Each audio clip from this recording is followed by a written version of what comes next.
So ഇവളുടെ കാലിൽ ആ ഒരു ഷൂസ് തനിയെ വന്നത് കൊണ്ട് തന്നെ ഇവളെ നല്ലോണം പേടിച്ച് ഇനി എന്താണ് ചെയ്യേണ്ടതെന്ന് മുത്തശ്ശനോട് ചോദിക്കുന്നു. മുത്തശ്ശനാണെങ്കിൽ ഇവളെ തലേന്ന് അത് കളയാതിരുന്നത് കൊണ്ട് തന്നെ നല്ലോണം ഇവളോട് ദേഷ്യപ്പെടാണ്. അപ്പോൾ ഇവളാണെങ്കിൽ മുത്തശ്ശനോട് ക്ഷമ ചോദിച്ചിട്ട് എന്തെങ്കിലും പോംവഴി പറഞ്ഞു തരാനായിട്ട് പറയുന്നു. അപ്പൊ മുത്തശ്ശനും ഇവളോട് ഇത് കൊണ്ടുപോയി ആ ഒരു കല്ലറയ്ക്ക് സമീപം കുഴിച്ചിട്ട് ആത്മാർത്ഥമായിട്ട് തന്നെ ആ ഒരു വ്യക്തിയോട് ക്ഷമ ചോദിച്ചിട്ട് വരാനായിട്ട് പറയുന്നു. അതുകൊണ്ട് തന്നെ ഇവരും ഇപ്പോൾ ആ ഒരു ഷൂസ് കല്ലറയ്ക്ക് സമീപം കൊണ്ടുവന്ന് കുഴിച്ചിട്ട് ഇവള് ആ ഒരു വ്യക്തിയോടും ക്ഷമ ചോദിക്കുന്നു.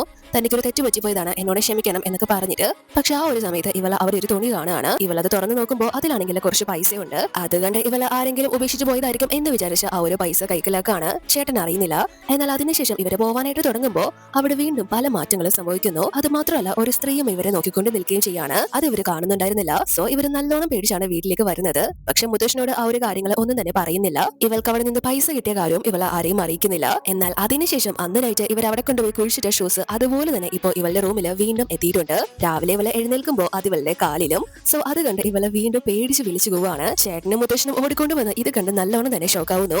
ഇവര് കുഴിച്ചിട്ട അതേ ഷൂസ് തന്നെയാണ് ഇപ്പോൾ വീണ്ടും ഇവളുടെ അടുത്തേക്ക് എത്തിയിരിക്കുന്നത്. സോ മുത്തശ്ശൻ അത് കണ്ട് ഇവളോട് നീ അവിടെ നിന്ന് വേറെ വല്ലതും എടുത്തായിരുന്നോ എന്ന് ചോദിക്കുമ്പോൾ ഇവളെ മുത്തശ്ശനോട് പൈസ എടുത്ത കാര്യം പറയുന്നില്ല. അതറിഞ്ഞാല് മുത്തശ്ശൻ എന്തായാലും ഇവളെ ചീത്തയും പറയും, അത് തിരിച്ചു കൊണ്ട് വെക്കാനായിട്ടും പറയും. അതുകൊണ്ട് ഇവളെ പറയുന്നില്ല. സോ മുത്തശ്ശൻ വിചാരിക്കുന്നത് അതൊരു കുഴപ്പം പിടിച്ച ആത്മാവാണ് എന്നാണ്. അതുകൊണ്ട് തന്നെ ഇവരോട് ആ ഒരു കല്ലറയ്ക്ക് സമീപം ചെന്ന് ഈ ഒരു ഷൂസ് കത്തിച്ച് കളഞ്ഞിട്ട് പെട്ടെന്ന് തന്നെ ഓടി വരാനായിട്ട് പറഞ്ഞ് ഇവരെ രണ്ടുപേരും പറഞ്ഞു വിടുന്നു. ഇവരും അവിടേക്ക് പേടിച്ച് ചെന്ന് ഈ ഒരു ഷൂസ് കത്തിക്കാനായിട്ട് തുടങ്ങുമ്പോൾ കറക്റ്റ് ഇവരെ നേരത്തെ നോക്കിക്കൊണ്ട് നിന്ന ആ ഒരു സ്ത്രീ ആണെങ്കിൽ ഇവരുടെ അടുത്തേക്ക് വന്ന് ചിരിച്ചിട്ട് ഇവളോട് വിവാഹത്തിന് റെഡി ആയിക്കോ, അവൻ ഉടനെ തന്നെ നിന്റെ അടുത്തേക്ക് വരും എന്ന് പറഞ്ഞ് ഭയങ്കരമായിട്ട് ചിരിച്ചിട്ട് അവരെ ഓടി പോവാണ്.